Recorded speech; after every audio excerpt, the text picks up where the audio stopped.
Assalamualaikum warahmatullahi wabarakatuh. Pertama-tama kami ucapkan terima kasih kepada Bapak Bahit sebagai dosen pengampu mata kuliah Statistika dan Probabilitas. Untuk kesempatan kali ini kami ingin mempresentasikan proyek kami yaitu tentang pengaruh partisipasi dalam organisasi kampus terhadap soft skill mahasiswa. Next. Untuk anggota kelompoknya ada Farid Setiawan, ada Nazmi Hakim, Naila Hanifah, dan saya Adrian Bintang Saputra. Next. Baik, di sini saya akan menjelaskan tentang latar belakang. Partisipasi dalam organisasi kampus sering dianggap sebagai salah satu cara efektif untuk mengembangkan soft skill di kalangan mahasiswa. Soft skill seperti komunikasi, kepemimpinan, kerjasama tim, manajemen waktu, dan pemecahan masalah menjadi keterampilan yang sangat penting di dunia kerja. Di tengah tuntutan globalisasi, lulusan perguruan tinggi tidak hanya dituntut memiliki keahlian akademis, tetapi juga harus mampu beradaptasi dengan lingkungan kerja yang dinamis. Banyak mahasiswa yang aktif dalam organisasi kampus mampu menunjukkan kemampuan interpersonal yang baik, memiliki kemampuan beradaptasi yang lebih tinggi, dan mampu mengelola konflik, namun masih diperlukan penelitian lebih lanjut mengenai seberapa besar pengaruh partisipasi mahasiswa dalam organisasi kampus terhadap perkembangan soft skill tersebut. Oleh karena itu, penelitian ini bertujuan untuk menggali hubungan antara partisipasi mahasiswa dalam organisasi kampus dengan perkembangan soft skill yang dimiliki mahasiswa. Selanjutnya ada tujuan. Untuk tujuan yaitu yang pertama, menganalisis pengaruh partisipasi dalam organisasi kampus terhadap kemampuan komunikasi mahasiswa. Yang kedua, ada mengetahui peran organisasi kampus dalam mengembangkan keterampilan kepemimpinan di kalangan mahasiswa. Yang ketiga, mengidentifikasi hubungan antara keterlibatan mahasiswa dalam organisasi kampus dengan kemampuan kerjasama tim dan manajemen waktu. Yang keempat, ada menggali faktor-faktor dalam organisasi kampus yang berkontribusi terhadap peningkatan soft skill mahasiswa. Selanjutnya, terdapat manfaat. Yang pertama, manfaat teoritis, menambah literatur terkait pengaruh partisipasi dalam organisasi kampus terhadap perkembangan soft skills mahasiswa yang dapat dijadikan referensi dalam studi sejenis di masa depan. Yang kedua, manfaat praktis, memberikan rekomendasi kepada pihak perguruan tinggi mengenai pentingnya mendukung kegiatan organisasi mahasiswa sebagai sarana pengembangan soft skill sehingga dapat meningkatkan kualitas lulusan. Yang ketiga, manfaat bagi mahasiswa, memberikan wawasan kepada mahasiswa mengenai pentingnya keterlibatan dalam organisasi kampus sebagai salah satu cara untuk mengembangkan soft skill yang dibutuhkan di dunia kerja. Selanjutnya ada hasil dari populasi. Dalam penelitian populasi adalah subjek keseluruhan penelitian atau jumlah keseluruhan orang yang karakternya akan diteliti. Populasi adalah subjek yang ditetapkan oleh peneliti untuk dipelajari dan di kemudian menghasilkan kesimpulan. Populasi pada penelitian ini adalah mahasiswa yang aktif dalam organisasi. Selanjutnya akan dilanjutkan oleh teman saya. Baik, selanjutnya adalah sampel. Untuk tujuan penelitian, sampel adalah bagian dari populasi yang digunakan sebagai sumber data. Dalam hal ini, sampel dihitung sebagai bagian dari jumlah karakteristik yang dimiliki populasi.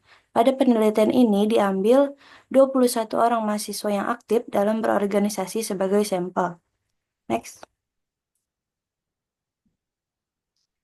Kemudian ada variabel, satu ada variabel bebas. Peran dalam organisasi ini mencakup jenis peran yang diemban mahasiswa dalam organisasi kampus yang bisa dikategorikan sebagai anggota dan inti.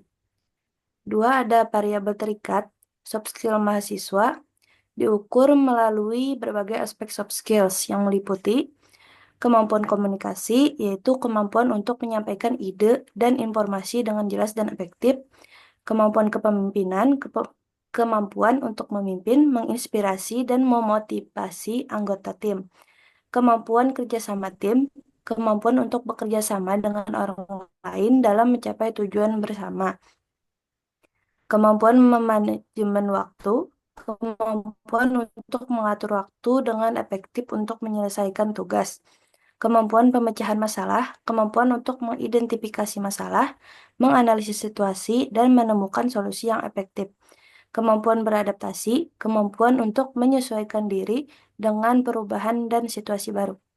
Next. Kemudian dari penelitian ini kami melakukan uji normalitas dan ini adalah hasilnya. Next.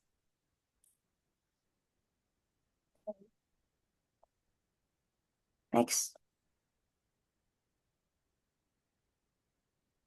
Uji normalitas bertujuan untuk menentukan apakah data yang dimiliki mengikuti distribusi normal, yang merupakan asumsi dasar sebelum melakukan uji T.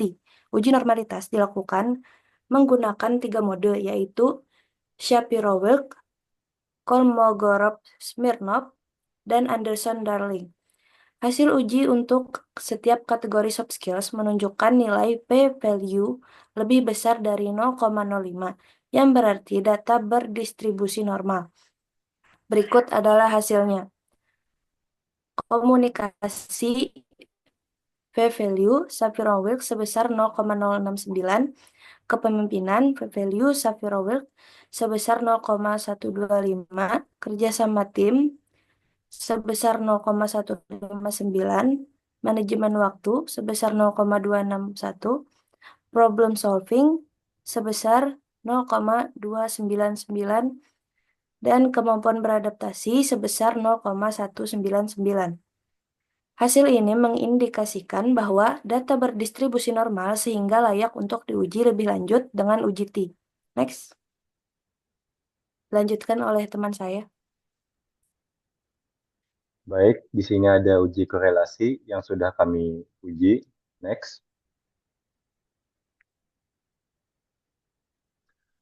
Berdasarkan hasil uji korelasi Spearman yang terdapat pada dokumen, ada beberapa hubungan yang signifikan antara partisipasi dalam organisasi kampus dengan pengembangan soft skills mahasiswa. Berikut ini beberapa poin penting terkait signifikansi hubungan tersebut. Di kepemimpinan, nilai koefisien korelasi Spearman sebesar 0,463 dengan p-value sebesar 0,035 menunjukkan bahwa terdapat hubungan yang signifikan antara partisipasi dalam organisasi kampus dengan kemampuan kepemimpinan mahasiswa. Di kerjasama tim, terdapat hubungan yang signifikan antara partisipasi dalam organisasi dengan kemampuan kerjasama tim dengan koefisien korelasi 0,525 dan p-value 0,015. Di manajemen waktu, kemampuan manajemen waktu juga memiliki korelasi yang signifikan dengan koefisien korelasi sebesar 0,639 dan p-value 0,002. Next. Kemampuan problem solving memiliki korelasi positif yang sangat kuat dengan koefisien korelasi sebesar 0,790 dengan p-value kurang dari 0,001, menunjukkan bahwa partisipasi dalam organisasi sangat berpengaruh terhadap kemampuan ini. Di kemampuan beradaptasi, ada hubungan yang signifikan antara partisipasi dalam organisasi dengan kemampuan beradaptasi, dengan koefisien korelasi sebesar 0,593 dan p-value sebesar 0,005. Di jabatan, partisipasi dalam organisasi kampus yang dikaitkan dengan jabatan yang dipegang oleh mahasiswa juga memiliki hubungan signifikan dengan beberapa soft skills, terutama problem solving dan kepemimpinan. Dari hasil tersebut, dapat disimpulkan bahwa partisipasi mahasiswa dalam organisasi kampus secara signifikan berpengaruh terhadap berbagai aspek soft skills, terutama kemampuan kepemimpinan, kerjasama tim, manajemen waktu, problem solving, dan kemampuan beradaptasi. Next. Ini adalah uji T yang sudah kami uji. Uji T satu sampel dalam ini digunakan untuk menguji apakah kata-kata sampel soft skills berada secara signifikan dari nol.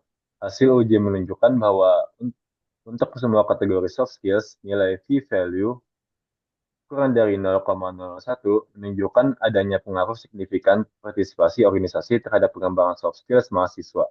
Rincian hasilnya adalah sebagai berikut. Dari hasil tersebut dapat disimpulkan bahwa partisipasi dalam organisasi kampus berpengaruh signifikan terhadap pengembangan berbagai aspek soft skills mahasiswa. Next, akan dilanjutkan oleh teman saya.